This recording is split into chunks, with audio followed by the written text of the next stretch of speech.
ilmu pengetahuan itu ialah dasar dan tiang sesebuah negara yang perlu dijaga dan dikemaskini untuk sekarang dan untuk zaman akan datang. Tapi ada suatu bahagia pada penemuan ilmu dan di sini terletaknya kebijaksanaan kita. Ilmu itu kebolehan yang ada pada kita yang kita dapati melalui pengalaman. Kita sentiasa mendalami, melebihkan pengetahuan kita dalam kepakaran yang kita ada sekarang. Ilmu adalah tiang seri hidup kita. Semakin kukuh ilmu, semakin sempurna hidup kita. Mempunyai ilmu adalah begitu penting sekali. Ilmu boleh dianggapkan sebagai kebenaran. Ya?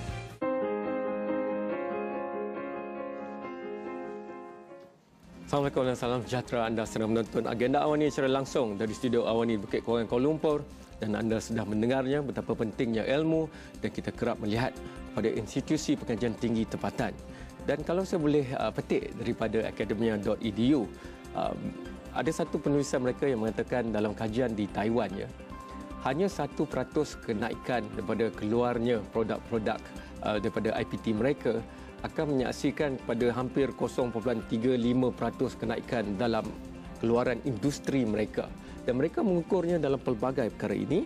Saya nak mengambil sisi itu selain daripada sisi ilmu untuk membincangkan tentang anugerah akademik negara yang akan kita saksikan keputusannya tidak lama lagi. Bersama saya adalah Datuk Seri Insinyur Dr. Zaini Ujang, Ketua Setiausaha Kementerian Pendidikan Tinggi, juga Profesor Datin Paduka Dr. Aini Idris, bukan saja pemenang anugerah akademik, anugerah inovasi dan pengkomersialan produk tahun 2010, tetapi juga pengurusi jawatankuasa pemilih untuk AAN ataupun anugerah akademik negara ke-9 untuk tahun ini, melihat pada tahun lepas. Saya nak pergi pada Datuk Seri Insinyur dulu kerana Datuk Seri kerap datang ke agenda orang ini bercakap tentang pengajian tinggi, ilmu dan sebagainya. Tapi saya rasa saya nak tarik sisi keluar itu. Kita tahu dia tiang dan paksi. Tetapi untuk masyarakat bagaimana sekarang lebih-lebih lagi lah kita melihat kepada ilmu, ilmuwan dan juga keluaran IPT untuk membantu masyarakat secara terus dan langsung. Bukan hanya di masa depan dan sebagainya. Contohnya kalau masalah jerubu ke masalah kekuatan ekonomi, kita melihat kepada IPT untuk melihat kearifan yang membantu kita keluar. Datuk Seri. Terima kasih kerana menjemput saya untuk kesekian kalinya. Ada sekurang-kurangnya ada tiga sumbangan ahli akademik kepada negara. Pertama ialah menyebarkan ilmu. Mereka ini belajar berpuluh tahun dan sentiasa belajar. Dan mungkin mereka diberi tugas sebagai repository of knowledge dalam sesuatu bidang khusus. Sebab itulah mereka lebih arif tentang perkara-perkara, teori-teori dan peristiwa-peristiwa yang berlaku dalam bidang mereka. Jadi mereka ini menjelaskan bukan saja kepada pelajar mereka tapi juga kepada khalayak. Sebab itulah selalunya media akan merujuk kepada tokoh-tokoh ilmu bukan saja di Malaysia, malah di seluruh dunia pun. Yang kedua, mereka ini menjalankan penyelidikan. Benda-benda yang aspek yang mungkin sukar untuk kita fahami kerana masih belum difahami dengan sebaiknya. Mereka ini mendapatkan sisi-sisi ilmu yang membolehkan ianya kemudian dibentuk dalam korpus ilmu yang lebih jelas, sama ada secara penulisan ataupun secara media yang lain. Dan yang ketiga yang juga penting ialah peranan mereka untuk menentukan dasar, untuk membantu menyediakan pelan dan kerangka pemikiran untuk pembangunan sesebuah negara. Jadi saya fikir ini tiga perkara yang seharusnya dimainkan oleh seseorang ahli akademik. Setakat ini Datuk Seri berpuas-hati dengan kualiti akademik dan akademik. Ya, saya fikir di Malaysia kita lebih berpartisipasi berbanding dengan beberapa buah negara yang saya fahami, yang saya biasa. Sebagai contoh ni di negara seperti Jepun, walaupun tokoh-tokoh akademik mereka cukup tersohor, mereka mempunyai ramai pemenang anugerah Nobel. Tetapi dari segi penglibatan mereka menentukan dasar negara, peranan yang ketiga tadi agak kurang berbanding dengan Malaysia. Itu saya nak pergi terus kepada Profesor Datin Paduka. Nanti kita tanya rahsia lah. Saya tak tahu lagi, 2-3 hari lagi baru kita tahu siapa pemenang dan sebagainya, 7 kategori. Tetapi sebagai pemenang pada tahun 2010, Dan kalau saya Google Profesor Datin Paduka Dr. Aini ni, avian tu keluar global terus. Tidak ada hanya kajiannya di Malaysia, tapi vaksin, penemuan dan sebagainya itu. Dan kalau saya petik, saya ingat lagi beberapa tahun dulu kita membincangkan tentang ancaman sesama burung ataupun avian flu ini. Kita melihat pada angka seperti 360 juta nyawa seluruh dunia yang mungkin teracam dan mungkin 800 bilion terhadap kerugian ekonominya. Dan kita tahu ini musim luruh di mana terbangnya burung-burung merentasi benua-benua dunia. Jadi tolong berikan kepada kami ni Prof, konteks di mana pentingnya negara mempunyai hubungan secara langsung terhadap kajian-kajian di perbatasan yang begitu canggih ini, kerana mahu tidak mahu kita juga akan menerima kesannya. Okay, terima kasih. Penyakit-penyakit yang biasa kita dapat pada burung-burung, pada ayam-ayam itik ni memang apa yang terdapat di Malaysia terdapat juga di negara di luar-luar negara. Di negara-negara membangun pun penyakit ini adalah lebih kurang sama.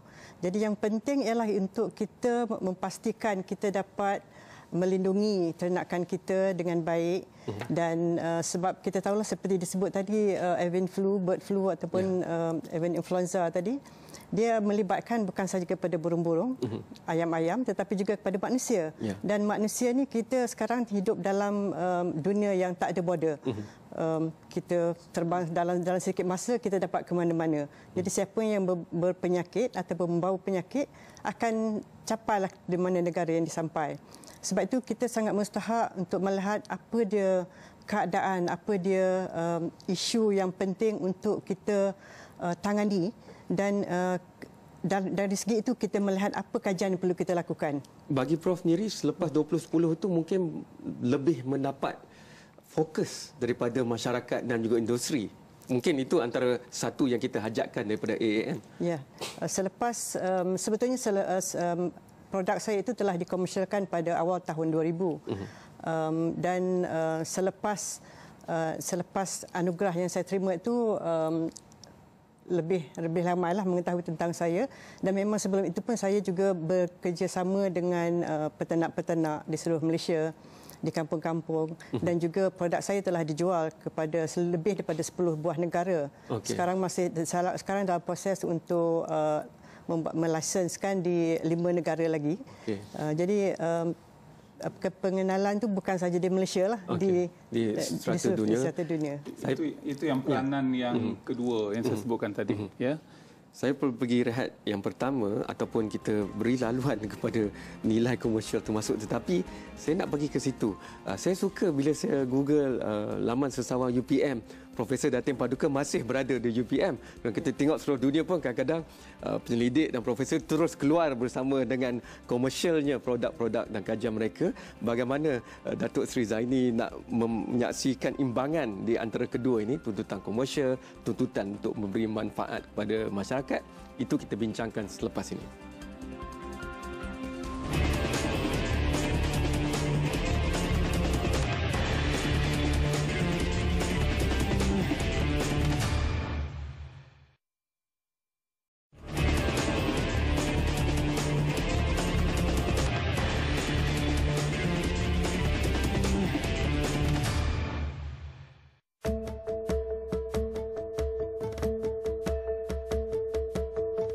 Pertumbuhan penduduk yang pesat akan menyebabkan krisis makanan sekiranya tidak kita tangani.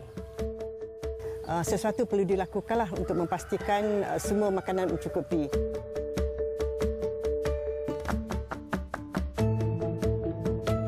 Salah satu perkara yang menyebabkan kekurangan ayam kalau kita tidak kawal dengan betul adalah penyakit-penyakit ayam. Bidang pendidikan saya tertumpu kepada penyakit pernafasan dan imunosupresif avian. Objektif kami adalah untuk mengawal penyakit yang menyerang ternakan ayam.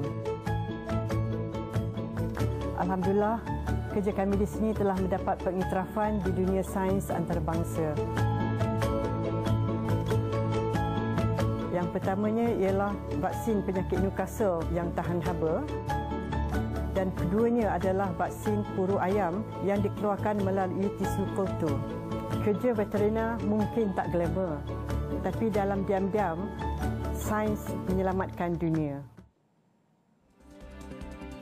Soalan seterusnya saya pada Datuk Seri Zaini, saya nak petik daripada kata-kata terakhir dalam video itu oleh Profesor Datin Paduka bahawa kerja penyelidikan ini tak glamour, Datuk Seri. Jadi mungkin ini satu pendekatan strategik anugerah akademik negara untuk bukan saja membuatkan kita mengetahui tentang universiti, tetapi apa yang berlaku dan bagaimana ia secara langsung berkait dengan faedah pada masyarakat. Ya, penyelidikan yang dilakukan oleh pensyarah profesor mungkin tidak diketahui orang. Dan sebahagian daripada bidang penyelidikan itu mungkin pada penglihatan mata kasar tidak menarik. Contohnya jaga ayam. Ya, tadi saya sebut kepada Datin Paduka cantiknya reban ayamnya. Sebab reban ayam saya di kampung agak lebih uzur daripada itulah. Jadi mungkin suasana itu tak menunjukkan excitement, keterujaan para pelajar mungkin tak nampak. Tetapi bagi penyelidik, mereka ni sentiasa mencari sasaran baru. Selepas dapat vaksin, mereka dapat vaksin yang tahan haba ataupun range julat haba, tahan haba itu lebih tinggi.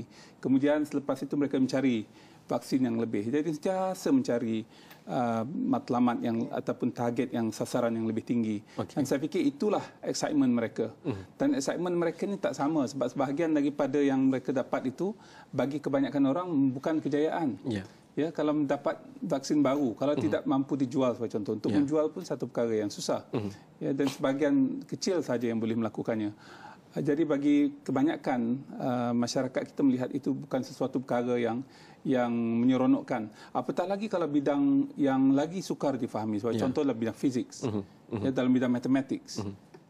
Jadi lagi sukar, lagi abstrak dan mungkin dalam dunia yang mengetahui tentang bidang tersebut tak lebih daripada 10 orang. 30 orang. Masa saya buat PhD dulu, bidang saya tu hanya 4 orang sahaja yang setahu saya yang membuat perkara tersebut. Dan kami apabila berjumpa macam adik-beradik, sebab kita banyak masalah yang kita bincang bersama. Tetapi selepas daripada itu kami membawa haluan masing-masing dan kemudian berjumpa selepas 10 tahun, 20 tahun mencari ke manakah mereka pergi dan apakah yang telah mereka laksanakan. Jadi itulah perjalanan seorang ahli akademik dan itulah yang nak kita raikan pada 21 September ni. Kerana saya di Awani dan di agenda Awani saya sentiasa nak tahu perkara macam ni, saya nak bagi balik kepada Prof dalam hal ini 7 kategori dan ini tentunya ada strategi untuk mengeluarkan sekurang-kurangnya 7 aspek yang ingin kita lihat daripada tokoh akademik dan pengkaji kita di IPT. Ya, platform untuk anugerah akademik negara ni sangat mustahaklah untuk memperkenalkan para akademik, kesejahteraan para akademik. Dan mereka yang terpilih ini adalah antara yang terbaik di antara yang terbaik. Kita katakan the best among the best. Sebab mereka dipilih antara yang terbaik di universiti di IPT masing-masing.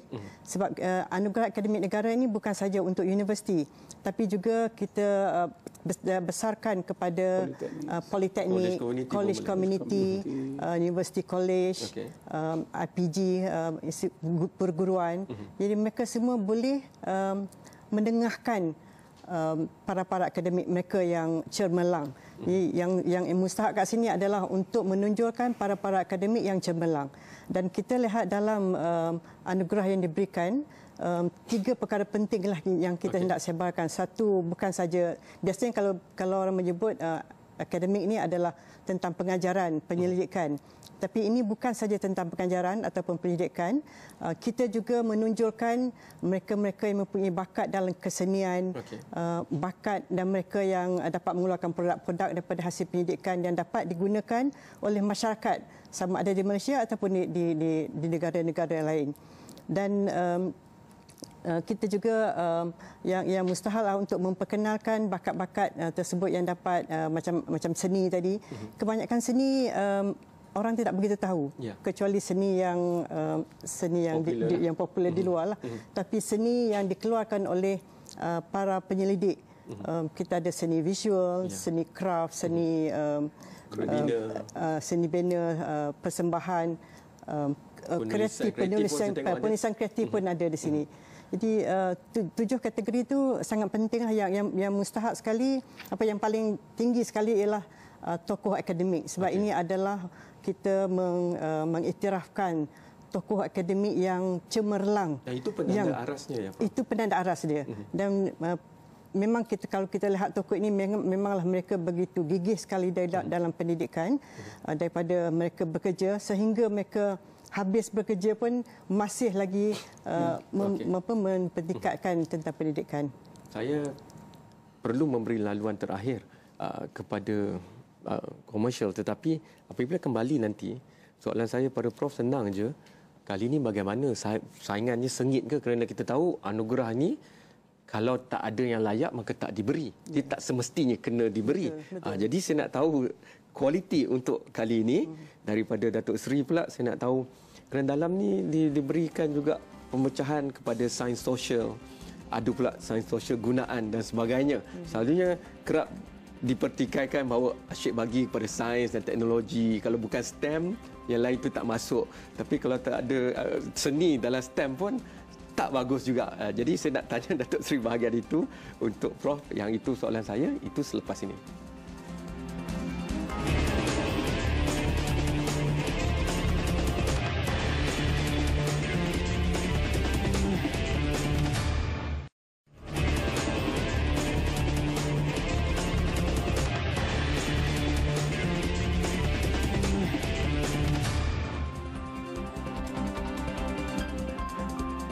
Astro Awani sentiasa meraihkan mereka yang begitu pakar dalam bidang masing-masing ataupun subjek matter expert, dan sebab itulah kebanyakan daripada tetamu yang hadir di agenda Awani terdiri daripada mereka yang berada di institusi pengajian tinggi.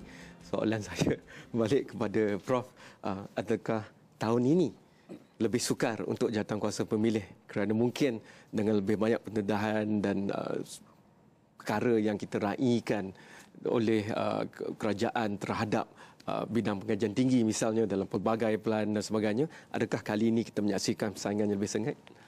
Memang setiap tahun calon yang kita terima bertingkat daripada tahun ke tahun, dan tahun ini kita ada 94 orang calon untuk 7 kategori tadi, tapi dalam 7 kategori ada sub-kategori, kesemuanya 15 hadiah lah. Tapi yang menangnya cuma 8 sahaja.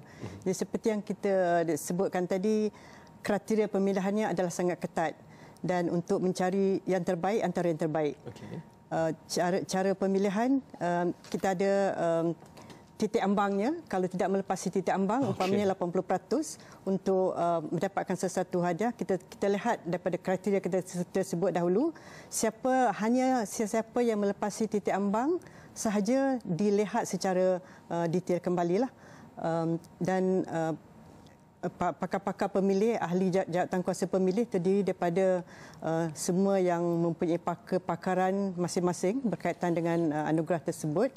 Kita ada lebih pada 50 pakar untuk tahun ini, termasuk bukan sahaja daripada universiti, di IPT, ini juga terlibatkan mereka daripada industri, terutama yang menilai tentang produk-produk dan juga seni. Jadi pakar-pakar dari bahagian tersebut yang menilai semua calon-calon.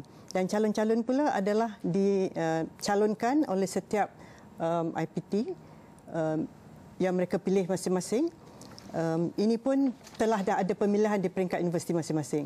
Jadi kita telah ada beberapa proses lah sebelum pemilihan terakhir itu dilakukan. Maknanya perbincangan jawatankuasa pun hangatlah kali ini. Hangat, memang hangat. Okey, tak apa itu. Memang kita berbincang 3 hari untuk mendapatkan pemenang 8 orang tu untuk membuat pemilihan. Saya rasa Datuk Seri Zaini dah senyum pasal itulah dia nak lebih banyak saingan. Tapi saya nak ambil sedikit masa untuk sains sosial dan sastra ni, Datuk Seri Zaini. Ya, kalau kita berada di stesen kereta api bawah tanah di London, ada kata-kata yang cukup menarik yang kalau sebelum ini dipenuhi dengan papan iklan. Ya. Tetapi sekarang ini di Kota Raya London ada puisi yang cukup cantik bahasanya. Jadi setiap orang yang menunggu kehadiran kereta api itu akan membaca puisi yang cukup indah kata-kata dan baik-baiknya. Dan menurut saya lupa seorang profesor daripada Oxford University yang memberi kuliah di Industri Melaya beberapa bulan yang lalu, katanya peranan humanities, ilmu kemanusiaan memang tidak membina sesuatu jambatan ataupun membina sesuatu bangunan. tetapi dia membina pemikiran dan pastikan yang perasaan kita, sentimen kita akan lebih terurus dan lebih tenang. Dan perkara itulah yang mungkin kita kadang-kadang lupa dalam kegairahan kita untuk sains, teknologi dan sebagainya. Kadang-kadang kita melupakan kepentingan kita untuk melihat perkara-perkara yang bersifat kemanusiaan. Yang kita ni manusia. Yang perlu hidup dengan itu. Dan mungkin juga kita mahu legasi susu galur kita masuk dalam sebarang penemuan baru dan teknologi. Tok Sri itu juga penting. Sebab itulah pada beberapa tahun yang lalu, Datin Paduka Aini ini pengurusi jawatankuasa pemilih. Saya pengurusi jawatankuasa induk yang melihat secara keseluruhannya. Kita membuat beberapa penambahbaikan. Kita memberi penekanan kepada penerbitan buku, kepada bidang sains dan sains sosial dan sastra. Yang saya fikir penerbitan dalam bidang-bidang tersebut selama ini tidak diberi penekanan. Apabila kita nak menilai universiti sebagai contoh dalam ranking universiti dan sebagainya, di peringkat antarabangsa memang penekanan kepada sains sosial, sastra, kemanusiaan ini sangat tinggi. Tetapi dalam kegairahan kita mungkin di Malaysia, kita terlupa perkara-perkara yang melibatkan hal sedemikian. Prof, saya nak taburkan jumlah hadiah itu 200,000, 50,000. Dalam keadaan sekarang, terutamanya nak dapat grant dan sebagainya pun susah. Ini cukup besar untuk membantu seorang penyelidik. Ya, betul. Untuk bagi tokoh adalah 200,000 dan untuk yang lain-lain 50,000. Ini memanglah satu yang saya rasa mereka tunggu-tunggu. Selain daripada digunakan yang lain, tapi boleh digunakan juga untuk tujuan meningkatkan lagi ilmu pengetahuan, pendidikan, penyelidikan. Memang sangat berguna kepada pemenang-pemenang. Dan 21 bulan. 21 bulan, ya. Okey, di Hotel Marriott Putrajaya. Boleh cari Datuk Seri Senior Dr. Zaini. InsyaAllah akan kita merancang Yang Amat Berhormat Perdana Menteri sendiri akan menyampaikan hadiah. Itu juga satu pengiktirafan kepada penyelidik dan akademik yang mungkin di sebalik tabir tak glamour macam kata Profesor Datin Paduka, tetapi penting sekali apa yang mereka lakukan. Terima kasih kepada Datuk Seri, terima kasih kepada Prof, terima kasih kepada anda telah menonton. Hantarkan pandangan anda sendiri kepada pelbagai platform yang kita ada, Facebook, Twitter, YouTube, Instagram, ataupun terus turun aplikasi Mudah Alih iOS dan Android supaya anda boleh menonton dan memberi pandangan secara langsung di gadget Mudah Alih kegemaran anda. Sekian, selamat malam dan insya-Allah kita jumpa lagi. Thank you so much.